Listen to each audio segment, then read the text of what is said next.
do you know Mhm. why Full Plate of Pasta we do Monday episodes? No.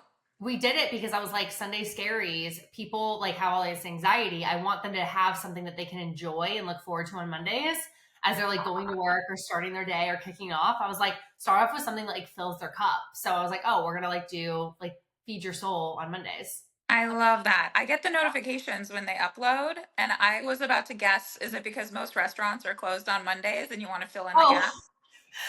that's actually a lot better of a reason.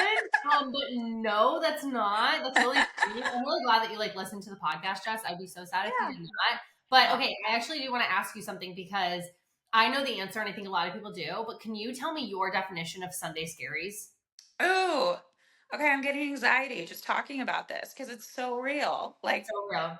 it's Mm-hmm. very like individual, but I feel it in my chest where I'm just like, oh shit, I have to go through another week Mm-hmm. like living my life how Mm-hmm. I've been living it in this soul crushing job. And it could, maybe it's not soul crushing, but maybe you're really bored. You know that it's not a right fit for you. You feel really stuck. Maybe you're not getting paid what you want. You're like, I've been wanting to do XYZ and I just haven't gone after it. It's just like dread. That's the best word I can use to describe it. I actually did not know what Sunday scaries were, and I kept getting people who would say it, and I Yeah. just thought like I was like I don't really understand until I mean I already had that like I knew I had it, but I didn't diagnose it. It's so funny, problem aware content. I had it, but I couldn't actually actualize what my issue was until like after I was out of like the job that was giving me that when I was in like my sales job. I had it Yeah. every Sunday. I don't know if Mhm. anyone else can relate to this, but I would literally go into like anxiety mode where I'm like, I want to get the Monday done with, but also like I'm dreading it starting. It was like the weirdest thing. Like I would literally sit Yeah. on a Sunday and I'm like, I want to just get it started so I can be done with the feeling of like anticipation, but I also want to like never start the Monday at all. Because Mondays for me in sales was we had to go and stand in front of our entire team and project our revenue for the month or for the week. Ugh. And we had to be like, this is what we're doing. And if you had to go up and be like, I have nothing to give the team, and that was like the second or third week to do it, everyone looked at you like you were literally scum of the fucking earth. And let me tell you, that was the worst 3 years of my life. It was the best 3 years of my life in so many different ways, but the worst 3 years of my life when I was going up and basically it was like punched in the vagina of like, you have nothing to bring us. You're a piece of shit.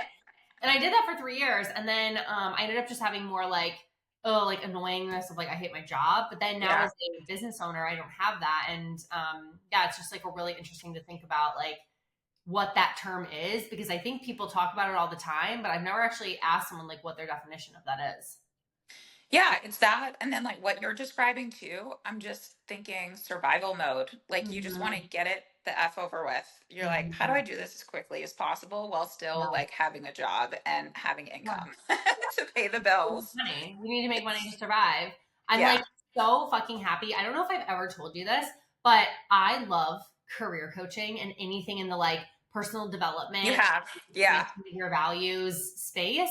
It's kind of like, I mean, we are very similar in what we do, just different ways. Like, I love when women build businesses off of their genius and you Hmm. help people really find, you know, what their genius is and then find a career and create a pathway from that. So, can you explain a little bit? Because obviously you're hopping on and people are like, okay, Sunday scary. It's like, what the fuck are these bitches going to talk about? The reason I asked just that question is because so many people right now, I just feel like don't see a pathway to purpose. They feel so much disconnect from a job that makes them money and a career that like fills their cup and gives them joy and value. And I think you and I believe that they can be the same. Like Yeah. they mend those two things, whether it's from an entrepreneur standpoint or from a like corporate volunteer, you Hmm. know, whatever standpoint, whatever that looks like. I think there's a lot of different ways to have purpose. So, how did you like get into your space? Like, where did this start from? What was your like aha moment? Like, how did we get here? Yeah. Okay. So I've been in recruiting for like 14 years. I'm just going to age Mhm. myself immediately.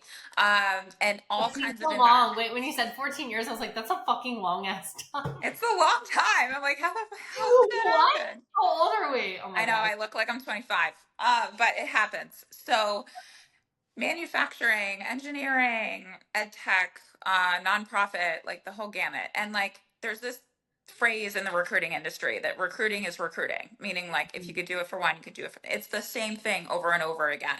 Yeah. But what I was really enjoying was like the coaching aspect, specifically helping people on my team or maybe friends or whatever with their career development. Yeah. And so that's what really got me into it, is like being able to see them for who they were and them not really understanding their value add. Like, Mhm.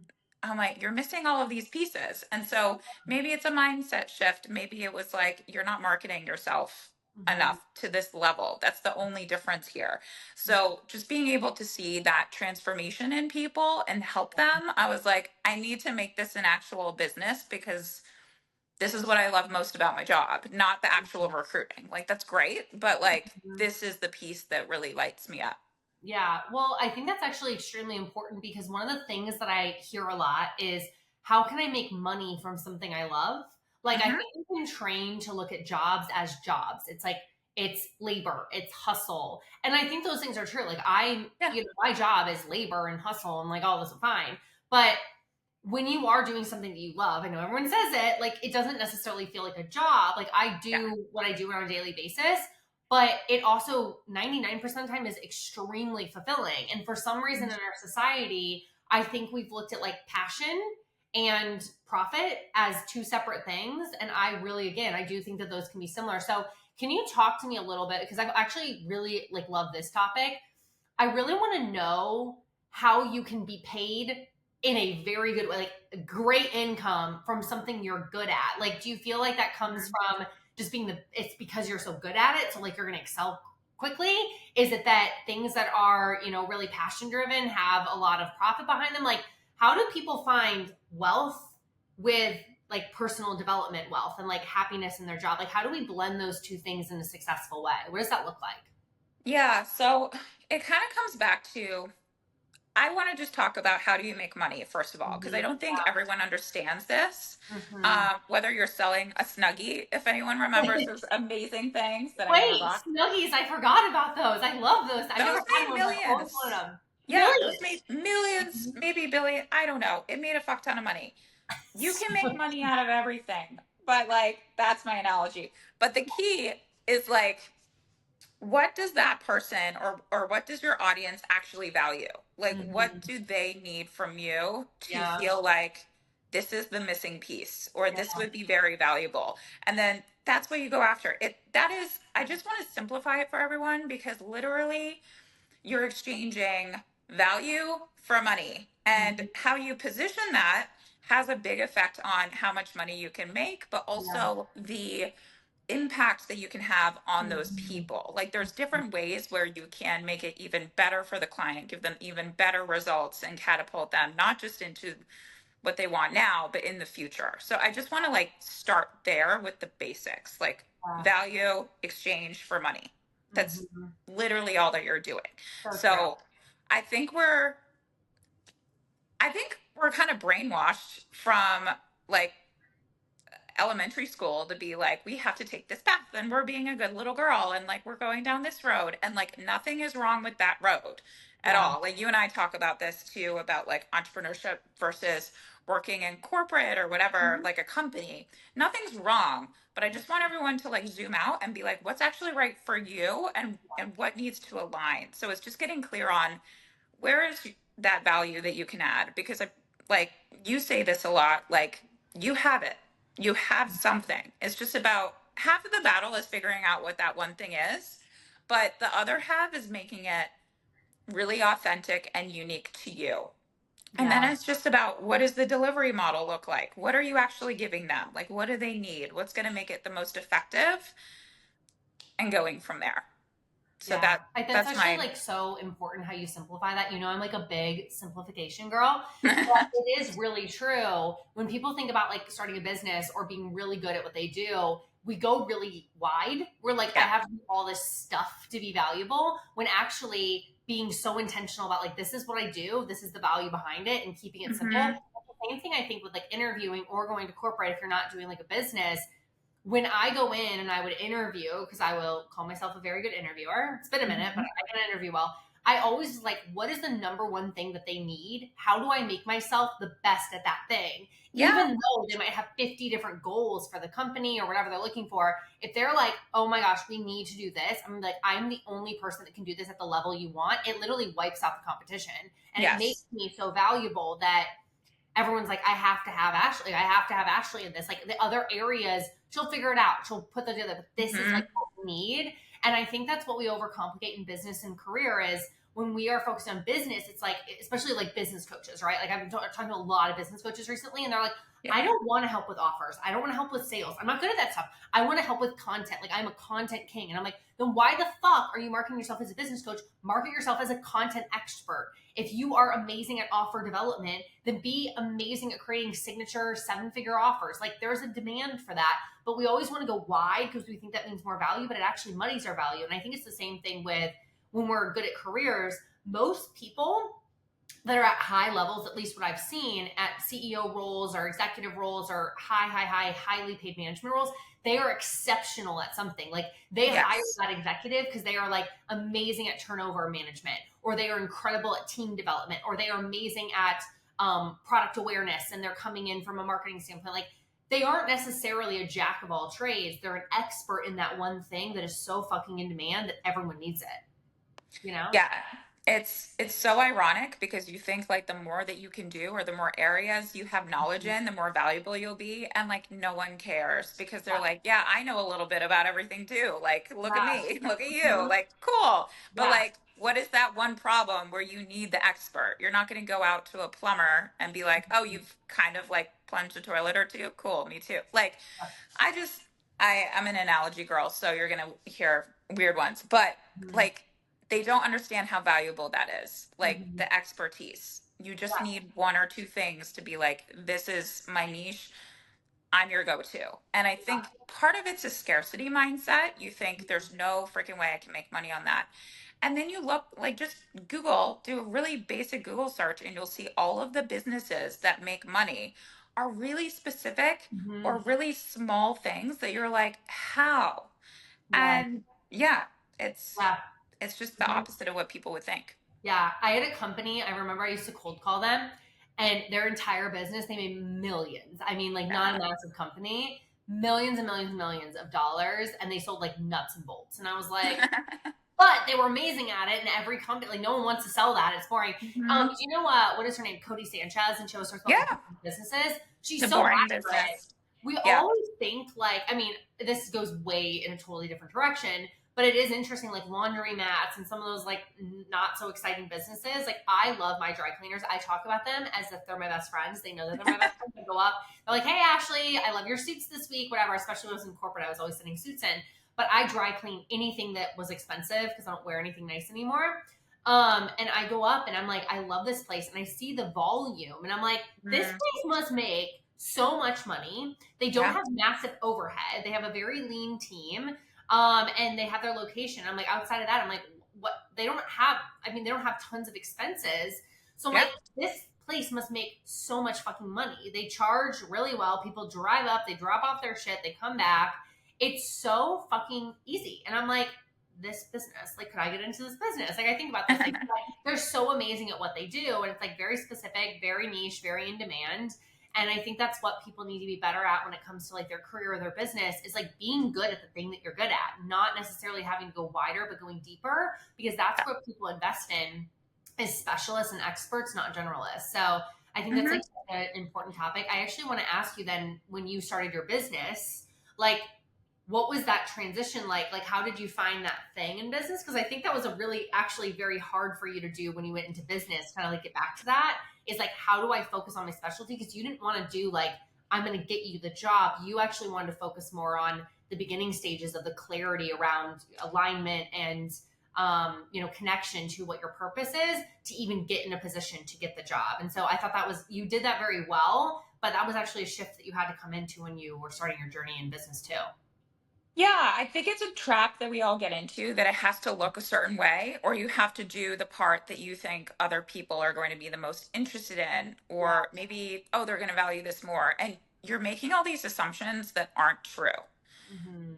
You don't have to do things that you don't want to do. Yeah. And this is like kind of not off topic, but to the side. I Mhm. also like hot hot take here. Mhm. Stop focusing on improving your weaknesses and Mm, start focusing on how do you work your strengths, because definitely. your weaknesses are never going to be as good as those strengths. You need to capitalize on what you actually Mm, have, so actually appreciating that and being like, this is mm, what it is.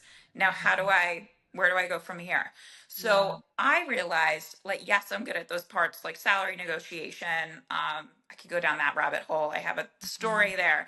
um Resume optimization, like those tactical things. But Yeah. I like to get like really deep with people. I'm Mhm. very like, I'm a personal development junkie, Mhm. astrology and human design. I could talk your ear off for 80 years. Like all of the things. I love just like diving into people and how do they tick. So I'm like, I think I shied away from certain things because I'm like, I don't want to go like the corporate route or this, or like, I want it to feel very me, where it's like I'm having a really intimate conversation with someone and getting to know them and what's going to empower them to feel like they're living their most authentic lives and they're getting paid for it. So Mhm. that's how I kind of settled on that, if that makes sense. That makes complete sense. So, give us a little bit of your process because I think people, again, we just go straight to like money or we go straight to Hmm. like, this is the area that I want to get into, whatever. And we just kind of get down a rabbit hole. And then we get a couple years into our careers and we're like, this doesn't feel good. Like, I don't care about Yeah. the money anymore. Like, I want to feel good about my job. I want to like not have those Sunday scaries. I want to feel purpose. What are people missing when it comes to the kind of alignment stage? Because I think that's what you Yeah. really do. You align people's gifts, talents, beliefs, desires, and you align that with a career path that feels really good for them. What's missing in that alignment piece? Like, what are people not looking at? What should people be considering? Where are the gaps? Yeah, it's what they're not focusing on, but it's also they're focusing on the wrong things. So I Yeah. just want to say, like, you have to stop the comparison trap. Mm, Like, this person's so good at this person decided to go here. No one cares. That mm, was their journey. You don't even know if that's right for them. Like, you need to look at your own side of the street. yeah. So that's the first thing that I want to say. The second is stop stressing about how it's going to look. Mm, How do you want it to feel? What are the kind of things that you genuinely are good at and you can see yourself focusing on day to day? There's mhm, always going to be things that we have to do, like, mhm, operationally, administratively, like whatever. But like the bulk of your day, like what is that thing that's going to light you up and give you purpose? So a lot of it is, how do you get to know your personality? How do you tick? I think what's also important, some people look at the actual job that you're doing, but not it, does this align with my personality? So like environment. yeah. Do I do well with the boss, or do I just like not want to be told what to do? And so like really understanding like what are your values? Because if security is a value, you probably want to stay with an employer to an extent, even though nothing's guaranteed. It just feels a Mhm, little bit more safe. mhm, If like autonomy and freedom is more important, maybe you want to go down the entrepreneurial route, or maybe you want a role that's a lot more flexible. Maybe it's remote. If you're like, hey, I just need to get out of the house, you need to go here. Like, there's so many variables where mhm. I just want to point out it's not always just about what you're doing, it's how you're doing it. Is that aligned with your personality and how you function? Because we're all so different. Like, night owl, morning person, like, there's so many different factors with it. Yeah. Have you ever heard okay, I was at a retreat. I've just thought like connected these dots because you were talking about like night owl morning. There's a like quote or statistic. God, I want to ask my good friend who like told me this. And she said that the 9 to 5 was built for a male's like, Yeah. Oh my God. you know what I'm talking about? Yeah. The Yes. 9 to 5, I'm going to say this wrong and correct me. It's like the 9 to 5, I'm also like holding my chapstick. Like, what am I doing? I like love chapstick. I'm like a chapstick junkie. No, Yeah. I need it. I've been looking for mine. Yeah, it's like the 9 to 5 was built for like the way that men typically operate, and as women, I have a lot of women that listen. We actually typically don't work very well in a 9 to 5 structure. And it's funny, when I became an entrepreneur, people are always like, "Oh, you must be working a lot. You're working at night." And I was like, honestly, I crush at night. And I have a lot of entrepreneur friends who do Hmm. like calls in the afternoon. They do their shit in the like late afternoon. Like they'll take calls from like 10 to 1 or whatever. That's usually what I do. And then I have all afternoon. My brain feels super aligned, energetic, and ready to focus at like 6 or 7. So I Yeah. did whenever I needed to get a lot of work done, I would work like 6 to 10. Now I didn't work all morning and I worked 2 hours in the day. So my average day was still like 6 hours. but it was totally, it never aligned with a 9 to 5. Like, I don't feel like I do well in a 9 to 5. Okay, do you know what I'm talking about? Like, give me some insight into that, because I find that was so eye opening to me when I heard that. I didn't regurgitate, Yeah. you know. I haven't heard that exact thing, but it's reminding me of like men are on 24-hour cycles and women are on 30-day cycles. And then they wonder Mhm. why we're so fucking different. Like, Yeah, we're going through all of the waves. So even day to day, we're not going to be the same. Like, the monster that I am in PMS is not the princess that I am 10 days later after my period. Like, yeah, I just, I think we can all relate to that as women. And that's the other thing is when you're really taking the reins into your hands, yeah. you get to decide how you work. Uh-huh. Like, so like for me, I don't really do well between lunch and dinner. Like, I'm really good in the morning. Yeah. Like, m- I'm kind of like you, like mid morning and then like late at night. Like, even if I'm on a walk or I'm in the shower, I'm just getting these genius ideas when I'm not doing Oh, no, I need to anything. bring my phone in my shower and record myself. Yeah. My driving and shower time is where $1 million ideas are born. That should like be Yes. my new catchphrase. My shower is where my $1 million ideas are born. Like, And it truly. makes sense because it's about focus. Like, where is your brain focusing? Are you like doing 20 different tasks that like you really don't need to be doing? It's Mhm. prioritizing. It's not and you talk about this a lot. It's not about doing all these things. It's about doing the right things. And it comes back to that. Like, if you just give yourself a little space, maybe Mhm. even make it fun, your brain is relaxed enough to be like, "Oh, I should do this." And it's like genius. And you're like, let's go. Mhm. Like, it's so we all function so differently. So And differently. yeah. I've actually never heard that we operate on 30-day cycles and men operate on 24 But hour it is. cycles. What the We're hell? I've never. operating by the moon and men, I want to say by the sun. I don't know. But like 30 it's like 24 hours. Men go through a cycle and 30 days. Like, it's right there. It's science. Is And that why men suck every day and we only suck for 3 days? yes. You figured it out, Ashley. That's it. That's it. I'm so That's smart. that's the quote. Lexi Yeah. is probably listening to this episode laughing her fucking ass off right now. No, that's actually interesting. I feel like every woman in the world is like a little bit of that. Okay, Mhm. but this is the thing that I hear though. So obviously there's all these things that we want, but yet if we're not going to go the entrepreneurship route where we're going to create that for ourselves, which there's a lot of benefits to that, and obviously I love working with entrepreneurs, but not everyone wants to be an entrepreneur, and that's fine, and not everyone should be, and that's also fine. Like, Yeah. I do not think that running your own company is the only way to like be massively successful, No. happy. And I think you and I really agree with that, which is what I love.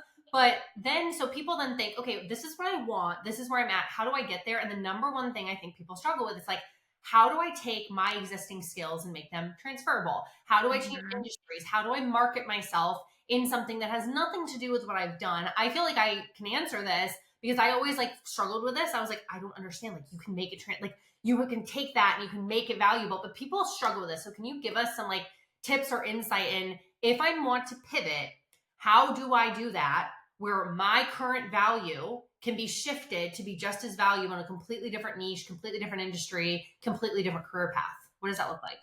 Yeah, and that's what I hear all the time is, "Oh, I want to change industries, but then I'm going to have to start from the bottom." And it's Mm-hmm. like, who told you that? Mm-hmm. We have to get Lie. It's a lie. yeah, yeah, we need to get rid of this, whether it's like internalized or like something that we've been told. It doesn't make it true. Yeah. It Mm-hmm. just like stop limiting yourself because there's always a different possibility. There's always, I think it's Marie Forleo, everything is figure outable. It's just true. And if you're not figuring it out, it's because you're getting in your way in some shape or form. So you have to figure out, how am I getting in my way? Yeah. And usually they're being way too literal about what they're doing. So, for example, like, oh, I'm in marketing and I do this task. Like, how am I going to transition this? And I'm like, do you realize the skills that you're taking to this and how that translate to what you want to do? You have to kind of like suss that out and say, what's the actual impact that I'm making in that? What are the skills that I'm taking in that? How do I Mm-hmm. transfer that to this job? So you're doing that heavy lifting of figuring out what is the actual like benefit here? What am I doing? But Mm-hmm. then how are you marketing that to whether it's a company, hiring manager, client, and Mm-hmm. saying, this is everything that I'm able to bring to the table, Yeah. and not making it so focused on the tasks, but what are the results? Mm-hmm. Like, what were you able to do in that job that made an impact? Was it I was able to lead a team, project management, saving money for the company is always a big one. Like, Yeah. what was the actual impact, and how do Yeah. you transfer that to the next role? Like, people are too focused on, oh, but this is this. And I'm like, look, those things have a million things in common. Like, they're just wearing different outfits. Like, it's the same thing. So that's my initial response and how I would tackle things. Yeah. Well, it's actually very similar in business. Like a lot of times when we're thinking about like, oh, I really want to like attract this person and I want to bring this person to me, the way that you make someone think is actually usually what gets people to buy from you. It's not necessarily Hmm. the skills or the stuff. Like I always say, like I never sell my offers. I always sell the transformations. When you are speaking and someone says, "Oh my God, this completely shifted the way I look at that," that Yeah. creates value. And when you are being interviewed, the thing that I've always said when I, dabbled very lightly in some career stuff when I was doing financial coaching, when we're like, well, how do I get a bigger salary? How do I do this? I always said, like, when you're sitting in the room, they're not asking you just about like what you did, but they want to see how you did it. They want to see your thought process because you Yes. can always change actions, you can change skill sets, but what people can't get you to do better, usually, except for just experience and just natural talent, is be able to solve problems at a level that meets their expectation. And so when people are interviewing you, when you can take, like, I remember the first time I ever was like, oh my God, this interview is so intimidating. I went and I interviewed for Enterprise and I was Hmm. 20 years old, and the average person they hired for the internship was 22 because they Yeah. hired you as a junior, maybe a senior, almost always. And they never hired sophomores. I was a sophomore, and they also only hired you if you had 6 to 12 months of sales experience, and I had zero. So when I went in, they're like, tell me how you blah blah blah have done this. And I talked about recruiting for my sorority, which is like you'd think was like didn't work. But I talked about that. I was like, I was a recruiter for my sorority. This is how I persuaded people to see the value in Sigma Kappa over 80 pi, spread your thigh or whatever the fuck the whatever. Right? Like, or like Zeta, like easy easy or whatever. Like whatever, Yeah. right? Like, but I talked about that. I was like, this is, and he literally asked me, he's like, how would you explain to my daughter why she should be a Sigma Kappa? And I pitched him on our values and the way that we impact it. And he's like, wow, that feels like such an amazing experience for my daughter. And I was like, exactly. So, and then I like tried to close him. I was like, what like hurdles do you have? And he was like, amazing. I got that internship out of 1,800 people and I had zero of the things that they wanted, but it was the way I made him feel. He saw that I could connect, Yeah. getting people excited, getting people bought into the things that was most important. I asked him, like, what's the most important thing for your daughter? What would you like her to experience? I then tied that to what we did, and then I closed him. And most people don't close. And so that was like a big win. But it was so interesting because that taught me so much about, it had nothing to do with what was on paper or my resume. Obviously, the resume and I think my intention to detail got me to the door, but the interview, Hmm. the thing that got me the job was my ability to understand the assignment. And Yeah. so a lot of times we get so technical, we miss the big picture. So when you can like come out and say, okay, this is what their goals are, this is what they're trying to get out of me with this question, I think that's where like the magic is. So do you have any like things that you feel like people are missing from the resume or interview process that's keeping people from being able to do that well? Because that's why people aren't getting into new careers, is like they way overcomplicate this and they don't Yes. understand how what they already have experience is going to get them to like get them that new experience. I'm having flashbacks while you're talking because I once got a resume, and this was in the nonprofit sector. It Yeah. was a PowerPoint and it was over 50 pages long. And I'm like, this Whoa. is great, but I can't read this. Oh my God. I've never heard of that. So, Someone submitted a PowerPoint as their resume. yeah, and it's not like this impressive, like, you hear those Yeah. stories where people will like have the pizza box and it's like, Yeah. hire me. And like, that's great. But I usually say, like, at least from like a foundational perspective, keep it really, really simple. The more simple, the better. The most boring template, it needs to be professional. But like, it's about how do you get the recruiter to see like all of the main points that Mhm. they need for the job? Like, oh, they're qualified, and then they'll go to the hiring manager. That is your number one goal. So Yeah. 1 to 2 pages. Mhm. Is it aligning with the tasks and the qualifications from the Mhm. last one? Mhm. What are you like? Are those big rocks there? So, like, that's what I would say about the resume. Yeah. Also, not making it all task driven, but also what did you actually accomplish? What were the results? What were you able to actually show? And how did you provide value? Yeah. Working through those big picture that the impact that you had. Yeah. And then in the interview, I think people forget that it's a two-way street. They Mm, think, oh my God, like, I hope I get this job. And it's like, well, they would be lucky to have me because this is what I bring to the table. And I yeah. just want everyone to get used to that mindset, because this is not like you seeing if you're good enough for something. It's, does this align with my skill set and my goals? That is your job, while also communicating with them effectively that I can do this job and this is why. So Yeah. I just, that mindset piece is really important so that you're not kind of Hmm. like sabotaging it essentially. Yeah. Um, so I want to say that, and then really understanding like what they need. Hmm. And before you go into the interview, I think prep is really important, obviously, also from like a confidence standpoint. Because even if you don't remember all the things that you were going to say, you can really flow in and have that confidence to say, I can tackle anything that you give me, and this is why. Yeah. So, without getting into the specifics of the job, I just want to say those things up front, that like you need to have that perspective. Hmm. And ask them questions. Like, it's a big red flag for companies if you don't ask two or three questions about like, hey, where do you see this role going? What do you expect from this person in the first 90 days? What does success mean for this role?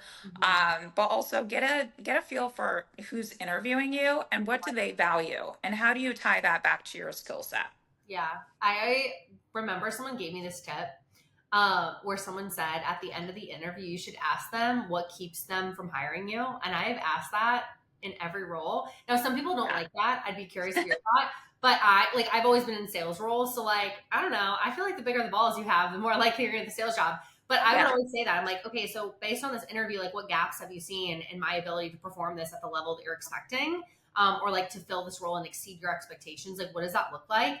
And every time they get that, they like smile because they're like, damn, like, because it takes balls to ask that. And I honestly think the reason I'm at where I'm at is because I have bigger balls than some people. And I know that's such a weird Yes. thing to say, but when I've walked into interviews, and I think you and we've talked about this, which is why I wanted to bring it up, because like Jess and I have had conversations about this. Like, what does it take to be successful? What does it take to get these jobs that pay exceptional money? It's really not about like, do you check the boxes?